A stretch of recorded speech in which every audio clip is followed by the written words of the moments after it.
ਸਤਿ ਸ਼੍ਰੀ ਅਕਾਲ। ਤੁਸੀਂ ਜੁੜੇ ਹੋਏ ਹੋ ਪੰਜਾਬੀ ਰੇਡੀਓ ਯੂਐਸਏ ਦੇ ਨਾਲ ਤੇ ਮੈਂ ਹਾਂ ਪ੍ਰਵੀਨ ਸ਼ਰਮਾ ਲੈ ਕੇ ਹਾਜ਼ਰ ਹਾਂ ਪ੍ਰੋਗਰਾਮ ਖਬਰ ਤੇ ਨਜ਼ਰ।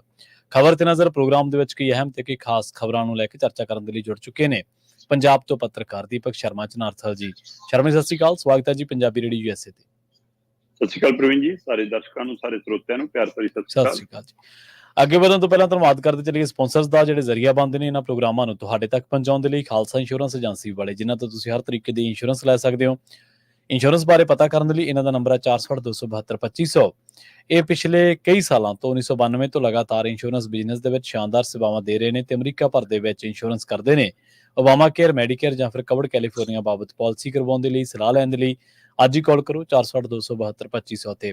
ਟਰਕੀਅਨ ਇਮੀਗ੍ਰੇਸ਼ਨ ਲਾ ਫਰਮ ਵਾਲੇ ਜੇ ਟਰਕੀਅਨ ਅਟਾਰਨੀ ਟਰਕੀਅਨ ਦੇ ਨਾਲ ਤੁਸੀਂ ਯੂਐਸ ਇਮੀਗ੍ਰੇਸ਼ਨ ਬਾਬਤ ਕੋਈ ਵੀ ਸਲਾਹ ਕਰਨੀ ਹੈ, ਕੋਈ ਵੀ ਸਵਾਲ ਪੁੱਛਣਾ, ਤੇ ਇਹਨਾਂ ਦਾ ਨੰਬਰ ਹੈ 415-909-0503। ਮਨਦੀਪ ਸਿੰਘ, ਸੰਦੀਪ ਕੌਰ ਸੈਨ ਹੋਜ਼ੇ, ਗੁਰਪਾਲ ਸਿੰਘ ਸੈਕਰਾਮੈਂਟੋ, ਜਿੰਦ ਕੌਰ ਬੇਕਰਸਫੀਲਡ, ਕਮਲਜੀਤ ਸਿੰਘ ਮੱਖਣ ਦੌਲਤਪੁਰੀਆ ਸੈਂਟਰਲ ਵੈਲੀ ਤੇ ਜੱਸੀ ਗਿੱਲ ਪਲੰਬਿੰਗ ਵਾਲੇ ਬੇਕਰਸਫੀਲਡ ਤੋਂ। ਇਹਨਾਂ ਸਾਰੇ ਹੀ ਸਪਾਂਸਰਸ ਦਾ ਬਹੁਤ ਬਹੁਤ ਧੰਨਵਾਦ। ਤੇ ਜੇਕਰ ਤੁਸੀਂ ਵੀ ਪੰਜਾਬੀ ਰੇਡੀਓ ਯੂਐਸਏ ਦੇ ਇਹਨਾਂ ਪ੍ਰੋਗਰਾਮਾਂ ਨੂੰ ਸਪਾਂਸਰ ਕਰਨਾ ਚਾਹੁੰਦੇ ਹੋ ਤਾਂ ਸਟੂਡੀਓ ਦਾ ਨੰਬਰ ਹੈ 468-272-5200। ਅੱਜ ਦਾ ਖਬਰ ਤੇ ਨਜ਼ਰ ਪ੍ਰੋਗਰਾਮ ਸਾਲ 2024 ਦੀ 5 ਜੁਲਾਈ ਦਾ ਪ੍ਰੋਗਰਾਮ ਹੈ ਤੇ ਦਿਨ ਅੱਜ ਸ਼ੁੱਕਰਵਾਰ ਹੈ। ਸ਼ਰਮਾ ਜੀ, ਖਬਰਾਂ ਦੀ ਸ਼ੁਰੂਆਤ ਕਰੀਏ ਆਪਾਂ ਅੰਮ੍ਰਿਤਪਾਲ ਸਿੰਘ ਤੋਂ। ਸਹੁੰ ਚੁੱਕ ਲਈ ਹੈ ਔਰ ਇੰਨੇ ਕੁ ਸੁਰੱਖਿਆ ਪ੍ਰਬੰਧ ਕੀਤੇ ਹੋਏ ਸੀ ਸਖਤ ਕਿ ਇੱਕ ਵੀ ਉਹਨਾਂ ਦੀ ਤਸਵੀਰ ਬਾਹਰ ਨਹੀਂ ਆ ਸਕੀ। ਹਾਲਾਂਕਿ ਉਹਨਾਂ ਦੇ ਜਿਹੜੇ ਸਮਰਥਕ ਸੀ ਉਹ ਕਿਸੇ ਸੁਨੇਹੇ ਦੀ ਉਡੀਕ ਦੇ ਵਿੱਚ ਬੈਠੇ ਰਹੇ। ਬਾਅਦ ਦੇ ਵਿੱਚ ਉਹਨਾਂ ਦੇ ਮਾਤਾ ਪਿਤਾ ਨੇ ਬਾਹਰ ਆ ਕੇ ਗੱਲ ਵੀ ਕੀਤੀ ਹੈ ਤੇ ਨਾਲ ਹੀ ਐਨਐਸਏ ਹਟਣ ਦੀ ਚਰਚਾ ਚੱਲ ਪਈ ਹੈ ਜੀ। ਪ੍ਰਵੀਨ ਜੀ, ਐਮਪੀ ਅੰਮ੍ਰਿਤਪਾਲ ਸਿੰਘ ਨੇ ਭਾਰਤ ਦੇ ਸੰਸਦ ਦੀ ਸਹੁੰ ਚੁੱਕ ਲਈ ਹੈ ਜੀ ਜੀ। ਇਹਦੇ ਵਿੱਚ ਕੋਈ ਹੁਣ ਸ਼ੰਕੇ ਸ਼ੋਭੇ ਨਹੀਂ ਰਹੇ ਕਿ ਹਾਂ ਅੰਮ੍ਰਿਤਪਾਲ ਸਿੰਘ ਹੋਰੀ ਹੁਣ ਮੈਂਬਰ ਪਾਰਲੀਮੈਂਟ ਰਹਿਣਗੇ ਜਾਂ ਨਹੀਂ ਰਹਿਣਗੇ। ਇਹ ਸ਼ੰਕੇ ਲਗਾਤਾਰ ਖੜੇ ਹੋ ਰਹੇ ਸੀਗੇ ਕਿ ਜੇ 60 ਦਿਨਾਂ 'ਚ ਉਹਨਾਂ ਨੂੰ ਸਹੁੰ ਨਹੀਂ ਚੁਕਾਈ ਜਾਂਦੀ ਤਾਂ ਉਹਨਾਂ ਦੀ ਕੁਰਸੀ ਨੂੰ ਖਤਰਾ ਹੋ ਸਕਦਾ, ਉਹਨਾਂ ਦੀ ਸੰਸਦੀ ਨੂੰ ਖਤਰਾ ਹੋ ਸਕਦਾ, ਉਹਨਾਂ ਦੀ ਮੈਂਬਰੀ ਨੂੰ ਖਤਰਾ ਹੋ ਸਕਦਾ ਜੀ। ਅੰਮ੍ਰਿਤਪਾਲ ਸਿੰਘ ਨੇ ਭਾਰਤੀ ਸੰਵਿਧਾਨ ਦੇ ਅਨੁਸਾਰ ਸਹੁੰ ਚੁੱਕੀ ਹੈ। ਭਾਰਤ ਦੀ ਅਖੰਡਤਾ, ਏਕਤਾ ਹੈ ਨਾ, ਉਹਦੀ ਸਹੁੰ ਚੁੱਕੀ ਹੈ। ਸੋ ਇਸ ਦੇ ਨਾਲ ਹੀ ਇਹ ਚਰਚਾ ਹੈ ਕਿ ਜਦੋਂ ਉਹਨਾਂ ਨੇ ਉਹ ਸਹੁੰ ਚੁੱਕ ਲਈ ਆ, ਫਿਰ ਉਹਨਾਂ ਦੇ ਖਿਲਾਫ ਦੇਸ਼ ਧਰੋਹ ਵਰਗਾ, ਰਾਸ਼ਟਰ ਵਿਰੋਧੀ ਵਰਗਾ, ਦੇਸ਼ ਦੀ ਸੁਰੱਖਿਆ ਵਰਗਾ ਜਾਂ ਫਿਰਕੂਵਾਦ ਵਰਗਾ ਇਹੋ ਜਿਹੇ ਸਵਾਲਾਂ ਦੇ ਨਾਲ ਫਿਰ ਐਨਐਸਏ ਕਿਵੇਂ, ਇਹ ਸਵਾਲ ਦੇ ਨਾਲ ਜ਼ੋਰ ਫੜ ਲਿਆ ਕਿ ਜਦੋਂ ਵਿਅਕਤੀ ਹੁਣ ਇਸ ਰੂਪ ਦੇ ਵਿੱਚ, ਸਿੱਧੇ ਰੂਪ 'ਚ ਇਹਦਾ ਮਤਲਬ ਇਹ ਹੈ ਕਿ ਮੁੱਖ ਧਾਰਾ 'ਚ, ਸੋ ਫਿਰ ਇਹ ਪ੍ਰਕਿਰਿਆ ਕਿਉਂ, ਇਹਨੇ ਵੀ ਇਹ ਚਰਚਾ ਛੇੜੀ ਹੈ। ਅੰਮ੍ਰਿਤਪਾਲ ਸਿੰਘ ਨੂੰ ਡਿਬਰੂਗੜ੍ਹ ਜੇਲ੍ਹ ਤੋਂ ਬਾਹਰ ਲਿਆਂਦਾ ਗਿਆ, ਦਿੱਲੀ ਲਿਆਂਦਾ ਗਿਆ ਤੇ ਦਿੱਲੀ ਤੋਂ ਸਹੁੰ ਚੁਕਾ ਕੇ ਵਾਪਸ ਡਿਬਰੂਗੜ੍ਹ ਜੇਲ੍ਹ ਲਿਜਾਂਦਾ ਗਿਆ। ਜਿਸ ਦਿਨ ਅੰਮ੍ਰਿਤਪਾਲ ਸਿੰਘ ਮੈਂਬਰ ਪਾਰਲੀਮੈਂਟ ਬਣੇ ਸੀ, ਆਪਾਂ ਉਸ ਤੋਂ ਬਾਅਦ ਵੀ ਖਬਰ ਕੀਤੀ ਸੀ ਕਿ ਅੱਜ ਨਹੀਂ ਤਾਂ ਕੱਲ ਅੰਮ੍ਰਿਤਪਾਲ ਸਿੰਘ ਜੇਲ੍ਹ ਤੋਂ ਬਾਹਰ ਆਵੇਗਾ ਤੇ ਸਹੁੰ ਚੁੱਕੇਗਾ। ਇਹ ਪੁਰਾਣਾ ਇਤਿਹਾਸ ਦੱਸਦਾ ਹੈ ਕਿ ਇਹ ਜ਼ਿੰਮੇਵਾਰੀ ਬਣਦੀ ਹੈ ਸਿਸਟਮ ਦੀ, ਪ੍ਰਸ਼ਾਸਨ ਦੀ, ਸਰਕਾਰਾਂ ਦੀ ਕਿ ਉਸ ਨੂੰ ਲੋਕ ਫਤਵੇ ਨੇ ਜੇਤੂ ਬਣਾਇਆ, ਉਹਦੇ ਅਨੁਸਾਰ ਜੇ ਉਹ ਸੰਸਦ ਮੈਂਬਰ ਬਣਿਆ ਤਾਂ ਉਹ ਸਹੁੰ ਚੁੱਕੇ। ਬਿਲਕੁਲ ਸਹੀ ਜੀ। ਫਿਰ ਜਦੋਂ 4 ਦਿਨ ਦੀ ਪੈਰੋਲ ਦੀ ਗੱਲ ਆਈ ਜਾਂ ਜਦੋਂ ਰਾਸ਼ੀ ਸ਼ੇਖ ਵਾਲਾ ਮਾਮਲਾ ਆਇਆ, ਆਪਾਂ ਉਸ ਦਿਨ ਵੀ ਗੱਲ ਕੀਤੀ, ਹੋ ਸਕਦਾ ਉਸੇ ਦਿਨ ਅੰਮ੍ਰਿਤਪਾਲ ਸਿੰਘ ਨੂੰ ਸਹੁੰ ਚੁਕਾਈ ਜਾਵੇ। ਫਿਰ ਜਦੋਂ ਪੈਰੋਲ ਦੀ ਗੱਲ ਆਈ, ਆਪਾਂ ਤਦ ਵੀ ਗੱਲ ਕੀਤੀ ਕਿ 4 ਦਿਨਾਂ ਦੀ ਪੈਰੋਲ ਨਹੀਂ, 4 ਜਾਂ 4 ਤੋਂ ਘੱਟ ਦਿਨਾਂ ਦੀ ਪੈਰੋਲ ਸਹੁੰ ਚੁਕਾਉਣ ਲਈ। ਸੋ ਆਪਾਂ ਉਹ ਕੱਲ ਵਿਸਾਰਤ ਸ਼ਰਤਾਂ ਦਾ ਹਵਾਲਾ ਦਿੱਤਾ ਸੀ ਕਿ ਦਿੱਲੀ ਜੁਡੀਸ਼ੀਅਲ ਤੋਂ ਬਾਹਰ ਨਹੀਂ ਲਿਜਾ ਸਕਦੇ, ਹੈ ਨਾ, ਤੇ ਕਿਸੇ ਹੋਰ ਥਾਂ ਤੇ ਨਹੀਂ ਲਿਜਾ ਸਕਦੇ, ਤੇ ਜੇਲ੍ਹ ਤੋਂ ਜੇਲ੍ਹ ਤੱਕ ਦੀ ਜ਼ਿੰਮੇਵਾਰੀ ਜਲੰਧਰ ਐਸਐਸਪੀ ਜਿਹੜੇ ਦਿਹਾਤੀ ਨੇ ਉਹਨਾਂ ਦੀ ਹੋਏਗੀ। ਬਿਲਕੁਲ। ਬੇਸ਼ੱਕ ਸਾਰਿਆਂ ਨੂੰ ਪਤਾ ਕਿ ਜੇਲ੍ਹ ਤੋਂ ਜੇਲ੍ਹ ਦਾ ਪ੍ਰਸ਼ਾਸਨ ਵੀ ਨਾਲ ਸੀ, ਦਿੱਲੀ ਤੋਂ ਦਿੱਲੀ ਪੁਲਿਸ ਤੇ ਏਜੰਸੀਆਂ ਵੀ ਨਾਲ ਸੀ, ਸਾਰੇ ਉਹਨਾਂ ਦੀਆਂ ਗੱਡੀਆਂ ਕਾਫਲੇ ਵੀ ਨਾਲ ਸੀ, ਪਰ ਜੇ ਕੁਛ ਹੋਵੇ ਤਾਂ ਜ਼ਿੰਮੇਵਾਰੀ ਅੰਮ੍ਰਿਤਸਰ ਦਿਹਾਤੀ ਦੀ। ਸੋ 40 ਮਿੰਟ ਅੰਮ੍ਰਿਤਪਾਲ ਸਿੰਘ ਹੋਰਾਂ ਨੇ ਲੋਕ ਸਭਾ ਦੇ ਅੰਦਰ ਬਿਤਾਏ ਜੀ। 40 ਮਿੰਟ ਦੇ ਵਿੱਚੋਂ ਉਹਨਾਂ ਨੇ ਸਹੁੰ ਚੁੱਕਣ ਵਾਲਾ ਆਪਣੀ ਉਹ ਡਿਊਟੀ ਪੂਰੀ ਕੀਤੀ। ਲੋਕ ਸਭਾ ਸਪੀਕਰ ਓਮ ਬਿਰਲਾ ਦੀ ਕੈਬਨ ਦੇ ਵਿੱਚ ਉਹਨਾਂ ਨੂੰ ਸਹੁੰ ਚੁਕਾਈ ਗਈ। ਠੀਕ ਹੈ ਜੀ। ਬਿਲਕੁਲ ਤੁਸੀਂ ਦਰੁਸਤ ਫਰਮਾਇਆ ਕਿ ਕੋਈ ਫੋਟੋ ਨਹੀਂ, ਕੋਈ ਵੀਡੀਓਗ੍ਰਾਫੀ, ਕੁਛ ਵੀ ਨਹੀਂ। ਹਾਂਜੀ, ਇਹ ਇੱਕ ਸਵਾਲ ਵੀ ਹੈ ਤੇ ਇੱਕ ਪਾਸੇ ਸਿਸਟਮ ਦੀ ਤਰਾਸਦੀ ਵੀ ਹੈ। ਉਹ ਜਦੋਂ ਵਿਅਕਤੀ ਮੈਂਬਰ ਪਾਰਲੀਮੈਂਟ ਬਣਿਆ ਤਾਂ ਉਹਦੇ ਹੱਕ ਹਕੂਕ ਉਹੀ ਬਣ ਗਏ ਜਿਹੜੇ ਬਾਕੀਆਂ ਦੇ। ਬਿਲਕੁਲ ਸਹੀ ਜੀ। ਇਸ ਸੰਸਦ ਦੇ ਅੰਦਰ ਬਲਾਤਕਾਰ ਦੇ ਕੇਸਾਂ ਦਾ, ਛੇੜਛਾੜ ਦੇ ਕੇਸਾਂ ਦਾ, ਕਤਲ ਦੇ ਕੇਸਾਂ ਦਾ, ਕਤਲ ਕਰਨ ਦੇ ਕੇਸਾਂ ਦਾ, ਕਿੰਨੇ ਤਰ੍ਹਾਂ ਦੇ ਕੇਸਾਂ ਸਾਹਮਣਾ ਕਰਨ ਵਾਲੇ ਸੰਸਦ ਮੈਂਬਰ ਜਿੱਤ ਕੇ ਆਏ ਹੋਏ ਆ। ਉਹਨਾਂ ਦੀਆਂ ਵੀਡੀਓ ਜੇ ਜਾਰੀ ਹੋ ਸਕਦੀਆਂ ਤਾਂ ਅੰਮ੍ਰਿਤਪਾਲ ਸਿੰਘ ਦੀ ਸਹੁੰ ਚੁੱਕਣ ਦੀ ਵੀਡੀਓ ਕਿਉਂ ਨਹੀਂ? ਕੀ ਇਸ ਲਈ ਕਿ ਉਹਦੇ ਪਰ ਐਨਐਸਏ ਲੱਗਿਆ ਰਾਸ਼ੀ ਸ਼ੇਖ ਤੇ ਇਸ ਲਈ ਕਿ ਉਹਨਾਂ ਦੇ ਤੇ ਇਹ ਕੇਸ ਚੱਲਦੇ ਨੇ, ਪਰ ਜਾਂ ਸਰਕਾਰਾਂ ਨੇ ਵੀਡੀਓ ਆਉਣ ਵਾਲੇ ਸਮੇਂ ਲਈ ਰੱਖ ਲਈਏ ਕਿ ਜਦੋਂ ਸਾਨੂੰ ਹਥਿਆਰ ਵਜੋਂ ਲੋੜ ਹੋਊਗੀ, ਦੇਖੋ ਜੇ ਤਾਂ ਸੰਵਿਧਾਨ ਅਨੁਸਾਰ ਸਹੁੰ ਚੱਕਿਆ, ਜਿਹੜਾ ਪਾਸਪੋਰਟ ਦੀ ਵੀ ਗੱਲ ਕਰਦਾ ਸੀ ਕਦੇ, ਜੀ ਬਿਲਕੁਲ ਸਹੀ ਹੈ, ਇਸ ਲਈ ਉਹਨੂੰ ਹਥਿਆਰ ਵਜੋਂ ਰੱਖਿਆ। ਜਦੋਂ ਕਿ ਸਮਰਥਕ ਹੈ ਜਾਂ ਉਹਨਾਂ ਦੇ ਚਾਹਣ ਵਾਲੇ, ਜਾਂ ਤੁਸੀਂ ਇਹ ਕਹੋ ਕਿ ਜਿਹੜੇ ਤਿੱਖੀ ਨਜ਼ਰ ਰਾਜਨੀਤਿਕ ਤੌਰ ਤੇ ਰੱਖਦੇ ਨੇ, ਜਾਂ ਵਿਰੋਧੀ ਧੜੇ ਵਾਲੇ, ਸਾਰੀਆਂ ਧਿਰਾਂ ਇਸ ਗੱਲ ਦਾ ਇੰਤਜ਼ਾਰ ਕਰ ਰਹੀਆਂ ਸੀ ਕਿ ਅੰਮ੍ਰਿਤਪਾਲ ਸਿੰਘ ਨੇ ਸੰਵਿਧਾਨ ਦੀ ਸਹੁੰ ਚੁੱਕਣ ਤੋਂ ਇਲਾਵਾ ਨਾਅਰਾ ਕਿਹੜਾ ਲਾਇਆ, ਕੋਈ ਜੈਕਾਰਾ ਕਿਹੜਾ ਲਾਇਆ। ਮਤਲਬ ਇਹ ਸੰਸਦ ਜਦੋਂ ਬਾਕੀ ਸੰਸਦ ਮੈਂਬਰਾਂ ਸਹੁੰ ਚੁੱਕੀ, ਉਹਨਾਂ ਚੋਂ ਕਿਸੇ ਨੇ ਫਤਿਹ ਦੀ ਸਾਂਝ ਪਾਈ, ਕਿਸੇ ਨੇ ਇਨਕਲਾਬ ਜਿੰਦਾਬਾਦ ਕਿਹਾ, ਕਿਸੇ ਨੇ ਜੈ ਸ਼੍ਰੀ ਰਾਮ ਕਿਹਾ, ਕਿਸੇ ਨੇ ਰਾਧੇ ਰਾਧੇ ਕਿਹਾ, ਕਿਸੇ ਨੇ ਜੈ ਜਵਾਨ ਜੈ ਕਿਸਾਨ ਕਿਹਾ, ਹੈਨਾ। ਸੋ ਇਹ ਸਾਰਾ ਕੁਛ ਇੱਥੇ ਹੋਇਆ। ਸੋ ਇਸ ਲਈ ਲੋਕਾਂ 'ਚ ਉਤਸੁਕਤਾ ਸੀਗੀ ਕਿ ਭਾਈ ਪਹਿਰਾਵਾ ਕਿਹੜਾ ਸੀ ਅੰਮ੍ਰਿਤਪਾਲ ਸਿੰਘ ਦਾ।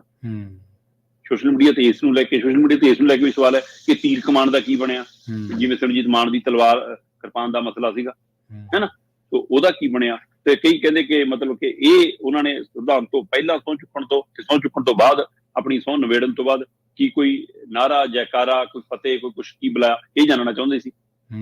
ਸੋ ਕਿਉਂ ਜਨਤਕ ਕਰਨ ਤੋਂ ਡਰ ਲੱਗਦਾ? ਜੇ ਬਾਕੀਆਂ ਦੀ ਜਨਤਕ ਹੋਈ ਤਾਂ ਇਹ ਵੀ, ਜੇ ਤੁਸੀਂ ਬਾਕੀਆਂ ਦੀ ਕਹਿੰਦੇ ਹੋ ਕਿ ਅਗਲਾ ਪਿਛਲਾ ਉਹਦੇ ਵਿੱਚ ਦਰਜ ਨਹੀਂ ਹੋਊਗਾ ਸਹੁੰ ਚੁੱਕਣ ਦੇ ਵਾਲੇ ਨਾਲ, ਤਾਂ ਇਹ ਵੀ ਨਾ ਹੁੰਦਾ, ਪਰ ਜਨਤਕ ਤਾਂ ਹੁੰਦਾ। ਸੋ ਇੱਥੇ ਵੀ ਸਵਾਲ ਖੜਾ ਹੁੰਦਾ।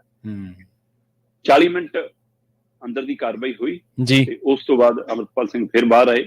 ਸਵੇਰੇ 4 ਵਜੇ ਡਿਬਰੂਗੜ੍ਹ ਜੇਲ੍ਹ ਤੋਂ ਪੰਜਾਬ ਪੁਲਿਸ ਦੀ ਟੀਮ ਨੇ ਤੇ ਨਾਲ ਜੇਲ੍ਹ ਪ੍ਰਸ਼ਾਸਨ ਨੇ, ਉੱਥੋਂ ਦੇ ਪ੍ਰਸ਼ਾਸਨ ਨੇ ਉਹਨਾਂ ਨੂੰ ਜੇਲ੍ਹ ਤੋਂ ਬਾਹਰ ਲਿਆਂਦਾ। ਜੇਲ੍ਹ ਦੇ ਬਾਹਰ 에ਅਰਬੇਸ ਜਿਹੜੀ ਬੱਸ ਸੀਗੀ ਹੈ ਨਾ, ਉਹ ਸਾਰੀ ਉਹਦੇ ਵਿੱਚ ਉਹਨਾਂ ਨੂੰ ਲਿਜਾਇਆ ਗਿਆ। ਉਸ ਤੋਂ ਬਾਅਦ 에ਅਰਕ੍ਰਾਫਟ, ਜਿਹੜਾ ਮਿਲਟਰੀ ਦਾ 에ਅਰਕ੍ਰਾਫਟ ਸੀ, ਉਹਦੇ ਰਾਹੀਂ ਦਿੱਲੀ ਲਿਆਂਦਾ ਗਿਆ। ਦਿੱਲੀ ਤੋਂ ਫਿਰ ਕਾਫਲਾ ਲੈ ਕੇ ਉਹਨੂੰ ਸਿੱਧਾ ਸੰਸਦ ਪਹੁੰਚਿਆ। ਸੰਸਦ ਤੋਂ ਸਹੁੰ ਚੁਕਾਉਣ ਤੋਂ ਬਾਅਦ ਇੱਕ ਸੇਵ ਹਾਊਸ ਦੇ ਵਿੱਚ ਜਾ ਕੇ ਪਰਿਵਾਰ ਨਾਲ ਮੁਲਾਕਾਤ ਕਰਾਈ ਗਈ ਤੇ ਉਸ ਤੋਂ ਬਾਅਦ ਉਹ 50 ਮਿੰਟ ਦੀ ਮੁਲਾਕਾਤ ਸੀ।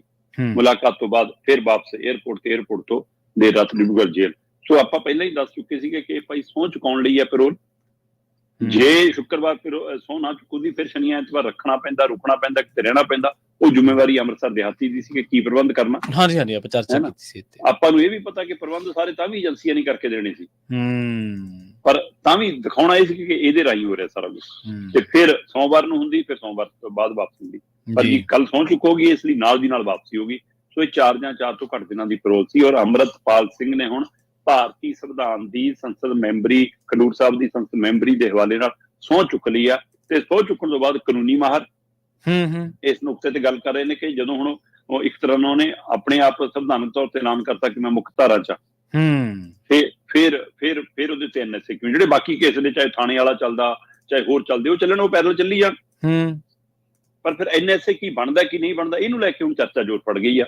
ਦੇਖਦੇ ਕੀ ਇਹਦੇ ਲਈ ਕੋਈ ਕਾਨੂੰਨੀ ਚੈਲੰਜ ਕੀਤਾ ਜਾਂਦਾ, ਕਿਉਂਕਿ ਅੱਜ ਚੁਣੌਤੀ ਮੁੱਕੀ ਨਹੀਂ ਆ। ਆਉਣ ਵਾਲੇ ਸਮੇਂ 'ਚ ਬੈਠਕਾਂ 'ਚ ਹਿੱਸਾ, ਜੇ ਉੱਥੇ ਵੀ 60 ਦਿਨ ਤੁਸੀਂ ਬਿਨਾਂ ਦੱਸੇ ਗੈਰ ਹਾਜ਼ਰ ਰਹਿੰਦੇ ਤਾਂ ਵੀ ਸੰਸਦੀ ਕਰਦੇ ਚਲੀ ਜਾਂਦੀ ਹੈ ਮੈਂਬਰੀ। ਸੋ ਇਸ ਲਈ ਹੁਣ ਹਰ ਵਾਰ ਦੱਸਣਾ ਪਊਗਾ, ਹਰ ਵਾਰ ਮਨਜ਼ੂਰੀ ਲੈਣੀ ਪਊਗੀ। ਕੱਲ ਨੂੰ VOTING ਵਾਲੀ ਕੋਈ ਸਥਿਤੀ ਆਉਂਦੀ ਹੈ ਸੰਸਦ ਦੇ ਅੰਦਰ, ਕੀ ਵੋਟ ਪਾਉਣ ਲਈ ਮਨਜ਼ੂਰੀ ਮਿਲੂਗੀ, ਕਿੰਨੀ ਵਾਰ ਚਿੱਠੀਆਂ ਲਿਖਣੀਆਂ, ਕਿੰਨੀ ਵਾਰ ਕੀ ਕਰਨਾ। ਫਿਰ ਜੇ ਤੁਹਾਨੂੰ ਨਹੀਂ ਬਾਹਰ ਆਉਣ ਦਿੱਤਾ ਜਾਂਦਾ, ਫਿਰ ਤੁਹਾਡੀ ਥਾਂ ਤੇ ਤੁਹਾਡੇ PA ਵਜੋਂ ਕੌਣ ਜ਼ਿੰਮੇਵਾਰ ਹੋਊਗਾ, ਕੌਣ ਉਹਦੇ ਲਈ? ਕੀ ਰਾਜਦੇਵ ਖਾਲਸਾ ਲਾਈਨ 'ਚ ਨੇ, ਜਿਹੜੇ ਖੁਦ MP ਰਹੇ ਨੇ ਕਦੇ, ਹੈ ਨਾ? ਕੀ ਉਹਦੇ ਲਈ ਪਰਿਵਾਰ ਕੋਈ ਜੀ ਰਸਤੇ 'ਚ, ਕੀ ਇਹ ਪਰਿਵਾਰਵਾਦ ਵਾਲਾ ਹਵਾਲਾ? ਕੀ ਇਹਦੇ ਲਈ ਕੋਈ ਹੋਰ ਮਾਹਰ ਬੰਦਾ, ਸੂਝਵਾਨ ਬੰਦਾ ਕੋਈ ਲਾਇਆ ਜਾਊਗਾ? ਉਹਦੇ ਉੱਤੇ ਸਭ ਦੀ ਨਜ਼ਰ ਹੈ। ਫਿਰ ਫੰਡਾਂ ਦਾ ਲੈਣ ਦੇਣ, ਉਹ ਸਾਰਾ ਕੁਛ ਕਿਵੇਂ ਹੋਊਗਾ? ਜਿਹੜੇ ਰਾਖਵੇਂ ਫੰਡ ਨੇ MP ਦੇ, ਉਹ ਹਲੇ ਸਾਰੀਆਂ ਗੱਲਾਂ ਕਿਵੇਂ ਆਉਣੀਆਂ ਨੇ, ਹੈ ਨਾ? ਸੋ ਇਸ ਲਈ ਅਜੇ ਬਹੁਤ ਲੰਬਾ ਪੈਂਦਾ, ਪਰ ਇੱਕ ਪੜਾਅ ਇਸ ਦੇ ਨਾਲ ਫਤਿਹ ਹੋ ਗਿਆ ਕਿ ਹਾਂ ਭਾਈ ਅੰਮ੍ਰਿਤਪਾਲ ਸਿੰਘ ਨੇ ਹੁਣ ਸਹੁੰ ਚੱਕ ਲਈ ਆ। ਹੁਣ ਉਹਦੀ ਸੰਸਦੀ ਨੂੰ ਕੋਈ ਖਤਰਾ ਨਹੀਂ। ਪਰ ਕੀ NSA ਰਹੂਗਾ ਜਾਂ ਨਹੀਂ ਰਹੂਗਾ, ਇਸ ਨੂੰ ਲੈ ਕੇ ਕਾਨੂੰਨੀ ਮਾਹਰ ਵੀ, ਰਾਜਨੀਤਿਕ ਮਾਹਰ ਵੀ, ਔਰ ਮੀਡੀਆ ਦੀਆਂ ਚਰਚਾਵਾਂ ਵਿੱਚ ਵੀ ਇਹ ਮੁੱਦਾ ਵੱਡਾ ਬਣਿਆ। ਹਾਂਜੀ, ਬਿਲਕੁਲ। ਜਿਹੜੇ ਤੁਸੀਂ ਸ਼ਰਮਾ ਜੀ ਪਹਿਲੂ ਗਿਣਾਏ ਨੇ ਨਾ, ਜਿਹੜੇ ਸਵਾਲ ਨੇ, ਇਹ ਖਦਸ਼ੇ ਦੇ ਤੌਰ ਤੇ ਜਾਂ ਇਹ ਸ਼ੰਕੇ ਦੇ ਤੌਰ ਤੇ ਸਾਰਿਆਂ ਦੇ ਮਨਾਂ ਦੇ ਵਿੱਚ ਨੇ। ਜੇ ਹੁਣ ਮੰਨ ਲਓ ਮਿਸਾਲ ਦੇ ਤੌਰ ਤੇ ਇਹਨਾਂ ਸਾਰੇ ਸਵਾਲਾਂ ਦੇ ਵਿੱਚੋਂ ਇੱਕ ਲੈ ਲੈਂਦੇ ਆਪਾਂ, ਜੇਕਰ ਕੋਈ ਮੈਂਬਰ ਪਾਰਲੀਮੈਂਟ ਕਿਸੇ ਬਿੱਲ ਤੇ ਆਪਣੀ ਰਾਏ ਨਹੀਂ ਰੱਖ ਰਿਹਾ, ਤਾਂ ਮਤਲਬ ਉਹ ਕਿਵੇਂ ਮੰਨਿਆ ਜਾਊਗਾ ਕਿ ਉਹ ਸਹਿਮਤ ਹੈ ਜਾਂ ਅਸਹਿਮਤ ਹੈ? ਇਹ ਵੀ ਤਾਂ ਇੱਕ ਜ਼ਰੂਰੀ ਗੱਲ ਹੈ ਨਾ। ਹਾਂਜੀ, ਅਧਿਕਾਰਕ ਤੌਰ ਤੇ ਉਹਦਾ ਕੰਮਕਾਰ ਉਹਨਾਂ ਚਿਰ ਕੌਣ ਦੇਖੂ ਜਿੰਨਾ ਚਿਰ ਉਹ ਆਪ ਨਹੀਂ ਦੇਖ ਸਕਦਾ। ਜਿਵੇਂ ਸਨੀ ਦਿਓਲ ਨੇ ਲਾਇਆ ਸੀ ਨਾ ਇੱਕ ਬੰਦਾ ਆਪਦਾ PA, ਕਹਿੰਦਾ ਜੀ ਹੁਣ ਇਹ ਦੇਖਿਆ ਕਰੂਗਾ, ਤੇ ਉਹਦੀ ਆਲੋਚਨਾ ਬਹੁਤ ਹੋਈ ਸੀ ਕਿ ਭਾਈ ਤੇਰੇ ਵੋਟਾਂ ਤੈਨੂੰ ਪਾਈਆਂ, PA ਨੂੰ ਥੋੜ੍ਹਾ ਪਾਈਆਂ ਲੋਕਾਂ ਨੇ, ਹਨਾ? ਸੋ ਉਹ ਵੀ ਚੀਜ਼ ਵੇਖਣਯੋਗ ਹੈ ਜੀ। ਤੇ ਸ਼ਰਮਾ ਜੀ ਆਪਾਂ ਅਗਲੀ ਖਬਰ ਦੇ ਵੱਲ ਵਧੀਏ ਤੇ ਗੱਲ ਅੰਮ੍ਰਿਤਪਾਲ ਸਿੰਘ ਦੇ ਨਾਲ ਹੀ ਜੁੜਦੀ ਆ ਇਹਦੇ ਵਿੱਚ ਕੋਈ ਦੋ ਰਾਏ ਨਹੀਂ ਕਿ ਜਿਹੜੇ ਸੈਂਟੀਮੈਂਟ ਸੀਗੇ, ਜਿਹੜੇ ਜਜ਼ਬਾਤ ਸੀਗੇ, ਉਹਦੇ ਵਿੱਚ ਅੰਮ੍ਰਿਤਪਾਲ ਸਿੰਘ ਦੇ ਨਾਲ ਫਰੀਦਕੋਟ ਤੋਂ ਵੀ ਸਰਬਜੀਤ ਸਿੰਘ ਖਾਲਸਾ ਨੂੰ ਉਹਦਾ ਚੰਗਾ ਹੁਲਾਰਾ ਮਿਲਿਆ ਤੇ ਲੋਕਾਂ ਨੇ ਤਰ੍ਹਾਂ ਤਰ੍ਹਾਂ ਦੀ ਤੁਲਨਾ, ਤੁਹਾਨੂੰ ਪਤਾ ਹੀ ਹੈ, ਇੱਕ ਪਾਸੇ ਕੌਣ ਤੇ ਇੱਕ ਪਾਸੇ ਕੌਣ, ਚਲੋ ਆਪਾਂ ਉਹਨਾਂ ਗੱਲਾਂ 'ਚ ਨਹੀਂ ਪੈਣਾ ਚਾਹੁੰਦੇ। ਤੇ ਪਰ ਦੋਨੇ ਜਿਹੜੇ ਉਮੀਦਵਾਰ ਨੇ ਉਹ ਜਿੱਤੇ। ਚਲੋ ਆਪਾਂ ਇਹ ਵੀ ਗੱਲ ਮੰਨਦੇ ਹਾਂ ਕਿ ਵੱਖਰੀ ਤਰ੍ਹਾਂ ਦੇ ਲੋਕ, ਵੱਖਰੇ ਵਿਚਾਰ ਦੇ ਲੋਕ ਜਿੱਤਣੇ ਚਾਹੀਦੇ ਨੇ, ਲੋਕਤੰਤਰ ਹੈ ਇਹ, ਇਹਦੇ ਵਿੱਚ ਕੋਈ ਦੋ ਰਾਏ ਨਹੀਂ ਗੀ। ਉਸ ਤੋਂ ਬਾਅਦ ਚਰਚਾ ਵੀ ਚੱਲ ਪਈ ਕਿ ਜਿਹੜੀਆਂ ਅਗਲੀਆਂ ਜ਼ਿਮਨੀ ਚੋਣਾਂ ਹੋਈਆਂ ਨੇ ਪੰਜਾਬ ਵਿਧਾਨ ਸਭਾ ਦੀਆਂ, ਉਹਦੇ ਵਿੱਚ ਅੰਮ੍ਰਿਤਪਾਲ ਦੇ ਫਲਾਂ ਸਾਥੀ ਫਲਾਂ ਥਾਂ ਤੋਂ, ਫਲਾਂ ਸਾਥੀ ਫਲਾਂ ਥਾਂ ਤੋਂ। ਹੁਣ ਇੱਕ ਸਵਾਲ ਦਾ ਜਵਾਬ ਜ਼ਰੂਰ ਲੱਭ ਕੇ ਦਿਓ ਕਿ ਜ਼ਿਮਨੀ ਚੋਣਾਂ ਦੇ ਵਿੱਚ ਬਾਜੇ ਕਿਤੇ ਗੱਲ ਸੀ, ਕਹਿੰਦੇ ਕਿ ਇਹ ਵਾਕਈ ਅੰਮ੍ਰਿਤਪਾਲ ਸਿੰਘ ਦੇ ਉਮੀਦਵਾਰ ਨਹੀਂ ਗੇ। ਜਿਸ ਦਿਨ ਇਹ ਖਬਰ ਬਾਹਰ ਆਈ ਸੀ ਬਾਜੇ ਕੇ ਹੋਰਾਂ ਬਾਰੇ, ਕਲਸੀ ਹੋਰਾਂ ਬਾਰੇ, ਰਾਊ ਕੇ ਹੋਰਾਂ ਬਾਰੇ ਕਿ ਹਾਂਜੀ ਇਹ ਚੋਣਾਂ ਲੜਨਗੇ, ਉਹਨਾਂ ਦੇ ਪਰਿਵਾਰਕ ਮੈਂਬਰਾਂ ਵੱਲੋਂ ਕਿਹਾ ਗਿਆ ਕਿ ਹਾਂ ਜੀ ਇਹ ਗਿੱਦੜਬਾਹਾ ਤੋਂ, ਇਹ ਡੇਰਾ ਬਾਬਾ ਨਾਨਕ ਤੋਂ, ਇਹ ਬਰਨਾਲੇ ਤੋਂ, ਹੈ ਨਾ। ਸੋ ਜਿੱਦਣ ਇਹ ਚਰਚਾ ਬਾਹਰ ਆਈ ਉਦੋਂ ਹੀ ਰਾਜਦੇਵ ਖਾਲਸਾ ਕਹਿਣ ਲੱਗੇ ਸੀ ਕਿ ਅੰਮ੍ਰਿਤਪਾਲ ਸਿੰਘ ਨੇ ਇਹਨਾਂ ਨੂੰ ਕੋਈ ਨਾਮਜ਼ਦ ਨਹੀਂ ਕੀਤਾ। ਆਪਾਂ ਉਸ ਦਿਨ ਵੀ ਗੱਲ ਕੀਤੀ ਸੀ ਕਿ ਕੀ ਇਹ ਸਾਰਾ ਕੁਝ ਇਹਨਾਂ ਦੇ ਅੰਦਰ ਬੈਠ ਕੇ ਆਪਸੀ ਤਾਲਮੇਲ ਹੈਗਾ ਜਾਂ ਕੋਈ ਆਪਸ ਦੇ ਵਿੱਚ ਵੀ ਕੋਈ ਖਿੱਚੋਤਾਣ ਹੈ ਜੀ। ਹੁਣ ਕੱਲ ਅੰਮ੍ਰਿਤਪਾਲ ਸਿੰਘ ਹੋਰੀ ਲੋਕ ਸਭਾ ਦੇ ਅੰਦਰ 40 ਮਿੰਟ ਬਿਤਾਉਂਦੇ ਨੇ, ਪਰਿਵਾਰ ਨਾਲ ਮੁਲਾਕਾਤ 1 ਘੰਟੇ ਦੀ ਸੀ, ਜਿਸ ਚੋਂ 50 ਮਿੰਟ ਉਹਨਾਂ ਦੀ ਮੁਲਾਕਾਤ ਹੁੰਦੀ ਹੈ। ਠੀਕ ਹੈ ਜੀ। 50 ਮਿੰਟ ਦੀ ਮੁਲਾਕਾਤ ਦੇ ਵਿੱਚ ਉਹਨਾਂ ਦੇ ਬਾਪੂ ਔਰ ਚਾਚੇ ਹੋਰੀ ਜਦੋਂ ਮਿਲਦੇ ਨੇ ਤਾਂ ਬਾਪੂ ਆ ਕੇ ਕਹਿੰਦੇ ਨੇ ਕਿ ਸਭ ਤੋਂ ਪਹਿਲਾਂ ਮੁਲਾਕਾਤ ਦੇ ਵਿੱਚ ਸਾਨੂੰ ਉਸਨੇ ਗਲੇ ਲਾਇਆ, ਫਤਿਹ ਬੁਲਾਈ, ਗਲੇ ਲਾਇਆ ਤੇ ਫਿਰ ਅਸੀਂ ਉਸਨੂੰ ਜਿੱਤ ਦੀ ਵਧਾਈ ਦਿੱਤੀ, ਹਾਲ ਚਾਲ ਜਾਣਿਆ ਤੇ ਚਾਚਾ ਕਹਿੰਦੇ ਕਿ ਅਸੀਂ ਉਹਦਾ ਫਿਰ ਮੂੰਹ ਮਿੱਠਾ ਕਰਾਇਆ ਮਠਿਆਈ ਨਾਲ ਤੇ ਹੈ ਨਾ, ਜਿੱਤ ਦੇ ਹਵਾਲੇ ਨਾਲ। ਇਸ ਦੌਰਾਨ ਉਹਨਾਂ ਨੇ ਕਿਹਾ ਕਿ ਅੰਮ੍ਰਿਤਪਾਲ ਸਿੰਘ ਦੀ ਜ਼ਿਮਨੀ ਚੋਣ ਨੂੰ ਲੈ ਕੇ ਕੋਈ ਟਿੱਪਣੀ ਨਹੀਂ ਹੈ। ਉਹ ਕਹਿੰਦੇ ਕਿ ਅੰਮ੍ਰਿਤਪਾਲ ਸਿੰਘ ਨੇ 50 ਮਿੰਟ ਦੀ ਗੱਲਬਾਤ 'ਚ ਜ਼ਿਮਨੀ ਚੋਣ ਦੇ ਹਵਾਲੇ ਨਾਲ ਰੱਤਾ ਵੀ ਕੋਈ ਗੱਲ ਨਹੀਂ ਕੀਤੀ। ਇਹਦਾ ਮਤਲਬ ਕਿ ਜੇ ਉਹਨਾਂ ਦੇ ਹਵਾਲੇ ਨਾਲ ਹੁੰਦੀ ਕਿ ਭਾਈ ਮੈਂ ਲੜਿਆ, ਹੁਣ ਇਹ ਲੜਨਗੇ, ਫਿਰ ਉਹਨਾਂ ਵੱਲੋਂ ਬਿਆਨ ਆਉਂਦਾ। ਬੇਸ਼ੱਕ ਕਈ ਤਰ੍ਹਾਂ ਕੱਲ ਵੀ ਇਸ ਪੱਖ ਤੋਂ ਗੱਲ ਕਰ ਰਹੀਆਂ ਸੀਗੀਆਂ ਕਿ ਅੰਮ੍ਰਿਤਪਾਲ ਸਿੰਘ ਨੂੰ ਵੋਟਾਂ ਤਾਂ ਹਲਕੇ ਦੇ ਲੋਕਾਂ ਨੇ ਪਾਈਆਂ, ਵੋਟਾਂ ਤਾਂ ਸਭ ਖੇਤਰ ਦੇ ਲੋਕਾਂ ਨੇ ਪਾਈਆਂ, ਮਤਲਬ ਸਭ ਤਰ੍ਹਾਂ ਦੇ ਲੋਕਾਂ ਨੇ ਪਾਈਆਂ। ਉਸ ਹਲਕੇ 'ਚ ਜਿੱਡੀ ਵੋਟ ਪਈ ਹੈ, ਜਿੰਨੇ ਮਾਰਜਨ ਨਾਲ, ਮਤਲਬ 1,97,210 ਵੋਟਾਂ ਦੇ ਮਾਰਜਨ ਨਾਲ ਜਿੱਤਣਾ, ਇਹਦਾ ਮਤਲਬ ਕੱਲੀ ਸਿੱਖ ਵੋਟ ਨਹੀਂ, ਹੋਰ ਵੀ ਧਰਮਾਂ, ਫਿਰਕਿਆਂ, ਭਾਈਚਾਰਿਆਂ ਦੀ ਵੋਟ ਅੰਮ੍ਰਿਤਪਾਲ ਸਿੰਘ ਨੂੰ ਪਈ ਹੈ ਬਿਲਕੁਲ। ਪਰ ਕਹਿੰਦੇ ਕਿ ਵੋਟ ਵੋਟਰ ਨੇ ਪਾਈ, ਪਰ ਚੋਣ ਕਿਹਨੇ ਲੜਾਈ, ਕੱਲ ਇਹਦੀ ਚਰਚਾ ਫਿਰ ਛਿੜ ਪਈ। ਰਾਜਦੇਵ ਖਾਲਸੇ ਦਾ ਸੰਬੰਧ ਤਾਂ ਰਾਸ਼ਟਰੀ ਸਿੱਖ ਸੰਗਤ ਤੋਂ ਲੈ ਕੇ ਹੈ ਨਾ RSS ਤੋਂ ਹੁੰਦਾ ਹੋਇਆ ਬੀਜੇਪੀ ਨਾਲ ਜੁੜਦਾ। ਫਿਰ ਕੱਲ ਅੰਮ੍ਰਿਤਪਾਲ ਸਿੰਘ ਦੇ ਪਰਿਵਾਰ ਨੂੰ ਜਿਵੇਂ ਮਹਿਮਾਨ ਨਵਾਜੀ ਦਿੱਲੀ ਗੁਰਦੁਆਰਾ ਕਮੇਟੀ ਕਰ ਰਹੀ ਸੀ, ਤੇ ਦਿੱਲੀ ਗੁਰਦੁਆਰਾ ਕਮੇਟੀ ਅੱਜ ਕੱਲ ਭਾਜਪਾ ਨਾਲ, ਇਸ ਨੇ ਕਈ ਚਰਚਾਵਾਂ ਪੰਜਾਬ ਦੇ ਵਿਹੜਿਆਂ 'ਚ ਛੇੜਤੀਆਂ। ਬਿਲਕੁਲ ਸਹੀ ਹੈ ਕਿ ਇਹਦੇ ਪਿੱਛੇ ਕੀ ਚੱਲ ਰਿਹਾ। ਸੋ ਇਸ ਲਈ ਹੁਣ ਜ਼ਿਮਨੀ ਚੋਣਾਂ ਦਾ ਮੁੱਢ ਜਿਹੜਾ ਵੱਜਣਾ ਹੈ ਕਿ ਜਿਹੜੀਆਂ ਧਿਰਾਂ ਨੇ ਅੰਮ੍ਰਿਤਪਾਲ ਸਿੰਘ ਨੂੰ ਚੋਣ ਲੜਾਈ ਉਹ ਲੜਾਉਣਾ ਚਾਹੁੰਦੀਆਂ ਨੇ, ਕਿ ਉਸ ਇਲਾਕੇ ਦੇ ਲੋਕ ਜਿਨ੍ਹਾਂ ਨੇ ਅੰਮ੍ਰਿਤਪਾਲ ਸਿੰਘ ਨੂੰ ਜਿਤਾਇਆ ਉਸੇ ਤਰ੍ਹਾਂ ਇਹਨਾਂ ਹਲਕੇ ਦੇ ਲੋਕ ਚਾਹੁੰਦੇ ਨੇ ਕਿ ਉਮੀਦਵਾਰ ਇਹ ਆਉਣ। ਇਹ ਦੋ ਪਹਿਲੂ ਨੇ। ਤੇ ਕੀ ਅੰਮ੍ਰਿਤਪਾਲ ਸਿੰਘ ਔਰ ਇਹਨਾਂ ਸਾਥੀਆਂ ਦੇ ਵਿੱਚੋਂ ਡਿਬਰੂਗੜ੍ਹ ਜੇਲ੍ਹ ਦੇ ਅੰਦਰ ਆਪਸੀ ਰਾਬਤਾ ਉਹੀ ਹੈ ਜਿਹੜਾ ਬਾਹਰ ਸੀ? ਕਿਉਂ ਉਹਨਾਂ ਦਾ ਨਾਮ ਨਹੀਂ, ਕਿਉਂ ਉਹਨਾਂ ਦਾ ਜ਼ਿਕਰ ਨਹੀਂ, ਇਹ ਚਰਚਾ ਛਿੜੀ ਜੀ। ਦੂਸਰੇ ਪਾਸੇ ਅੰਮ੍ਰਿਤਪਾਲ ਸਿੰਘ ਉਹਨਾਂ ਦੀ ਮਾਤਾ ਦਾ ਬਿਆਨ ਹੈ। ਹਾਂਜੀ ਉਹ ਵੀ ਚਰਚਾ, ਉਹ ਮੀਡੀਆ 'ਚ ਕਹਿੰਦੇ ਨੇ ਕਿ ਭਾਈ, ਕਿਉਂਕਿ ਦਿੱਲੀ ਵਾਲਾ ਮੀਡੀਆ ਹੈ ਉਹ ਮੂੰਹ 'ਚ ਸਵਾਲ ਪਾ ਵੀ ਦਿੰਦਾ ਹੈ ਨਾ, ਤੇ ਉਹ ਉੱਥੇ ਉਹਨਾਂ ਨੇ ਮਤਲਬ ਕਿ ਇਹ ਹੁਣ ਇਹਨਾਂ ਦਾ ਆਪਣਾ ਪਰਿਵਾਰ ਦਾ ਫੈਸਲਾ ਸੀ ਕਿ ਅਸੀਂ ਮੀਡੀਆ ਨਾਲ ਗੱਲ ਕਰਨੀ ਹੈ ਜਾਂ ਨਹੀਂ ਕਰਨੀ, ਪਰ ਉੱਥੇ ਅੰਮ੍ਰਿਤਪਾਲ ਸਿੰਘ ਦੀ ਮਾਤਾ ਨੇ ਕਿਹਾ ਕਿ ਭਾਈ ਤੁਸੀਂ ਉਹੀ ਧੱਕੇ ਨਾਲ ਉਹਨੂੰ ਖਾਲਿਸਤਾਨੀ ਬਣਾਉਣਾ। ਉਹਨੇ ਕਦੇ ਖਾਲਿਸਤਾਨ ਦੀ ਮੰਗ ਨਹੀਂ ਕੀਤੀ, ਨਾ ਉਹ ਖਾਲਿਸਤਾਨ ਪੱਖੀ ਆ, ਹੈ ਨਾ। ਉਹ ਤਾਂ ਪੰਜਾਬ ਦੇ ਹੱਕਾਂ ਦੀ ਲੜਾਈ ਕਰਦਾ, ਉਹ ਤਾਂ ਪੰਜਾਬ ਦੀ ਜਵਾਨੀ ਬਚਾਉਣ ਦੀ ਗੱਲ ਕਰਦਾ, ਉਹ ਨਸ਼ਿਆਂ ਦੇ ਖਿਲਾਫ ਲੜਾਈ ਲੜ ਰਿਹਾ। ਇਸ ਲਈ ਤੁਸੀਂ ਇਹੋ ਜਿਹੀਆਂ ਗੱਲਾਂ ਨਾ ਕਰੋ।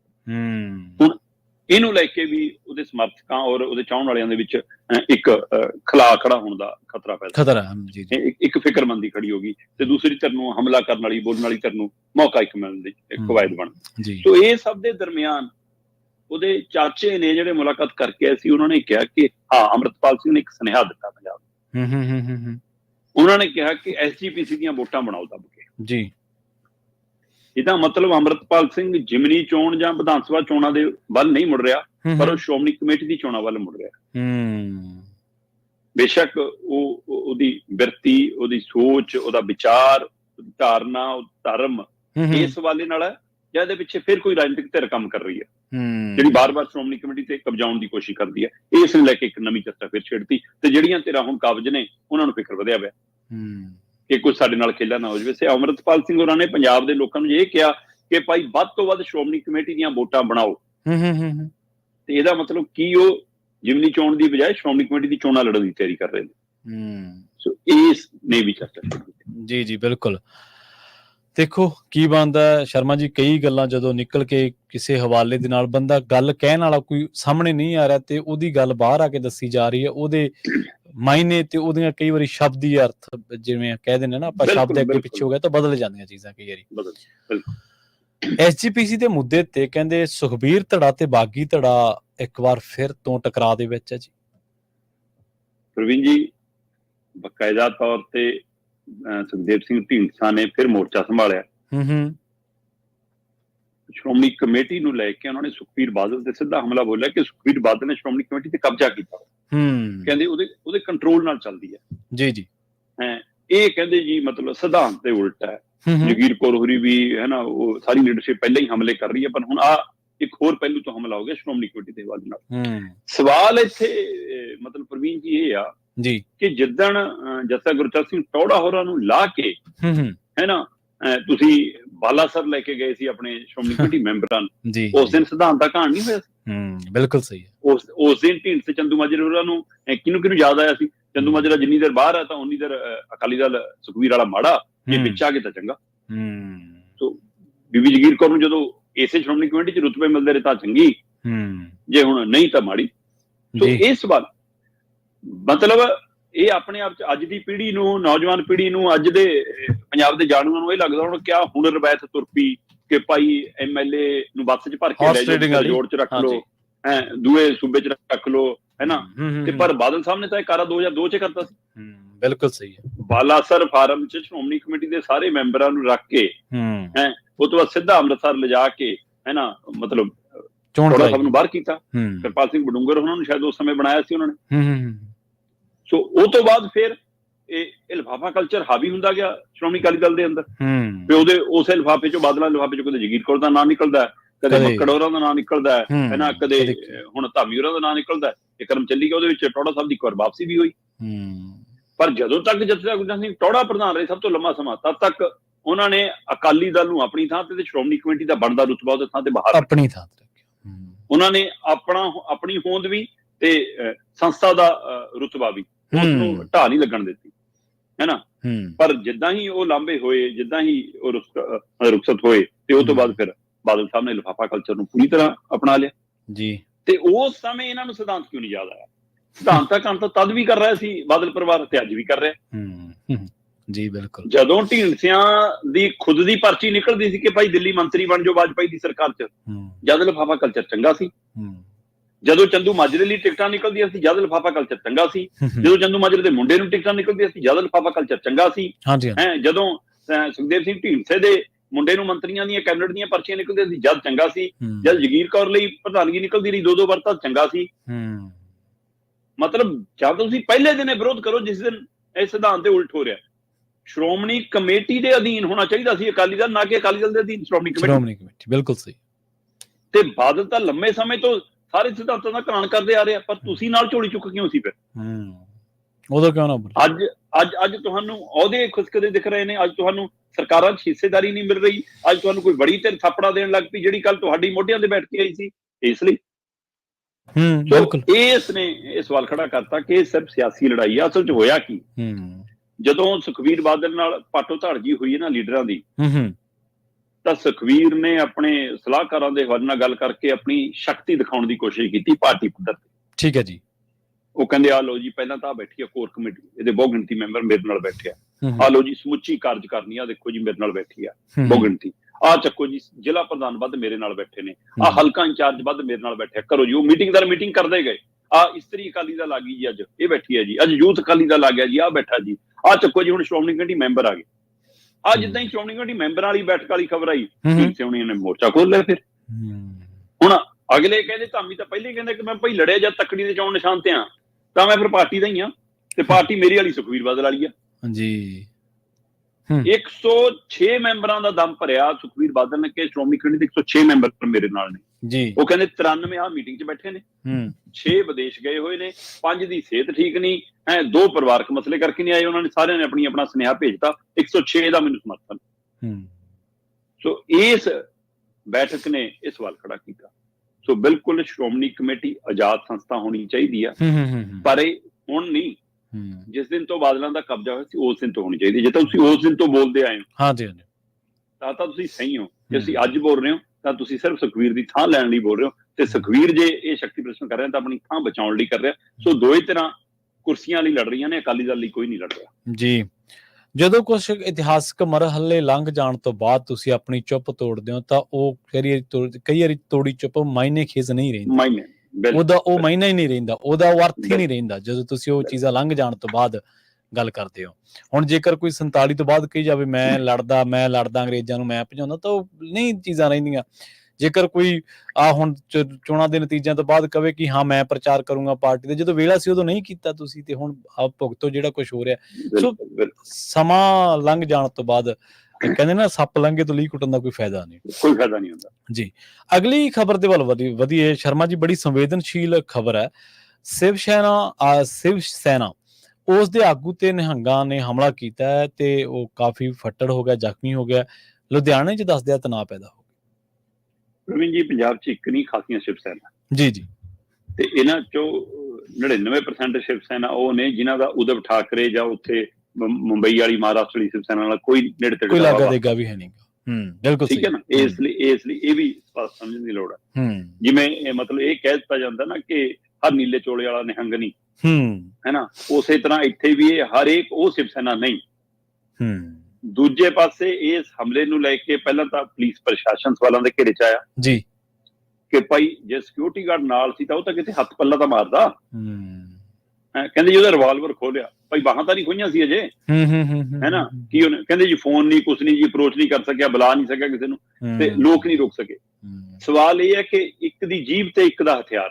ਜੀ ਮਤਲਬ ਇਹ ਆਪਣੇ ਆਪ ਦਾ ਸਵਾਲ ਹੈ ਕਿ ਤੁਹਾਡੇ ਬੋਲਾਂ ਨੇ ਇਹ ਕਾਰਾ ਕਰਾਇਆ, ਪਰ ਕੀ ਇਹ ਕਾਰਾ ਸਹੀ ਸੀ? ਨਿਹੱਥੇ ਬੰਦੇ ਤੇ ਹਮਲੇ ਦੀ ਕੀ ਲੋੜ ਸੀ? ਜੇ ਉਹਨੇ ਕਰਤੂਤ ਕੀਤੀ ਸੀ ਤਾਂ ਲੋਕ ਲਾਹਨਤਾਂ ਪਾ ਰਹੇ ਨੇ, ਤੇ ਜੇ ਉਸਦੇ ਕੋਈ ਬੋਲ ਗਲਤ ਸੀ ਤਾਂ ਉਹਦੇ ਲਈ ਕਾਨੂੰਨੀ ਕਾਰਵਾਈ ਹੈਗੀ ਸੀ।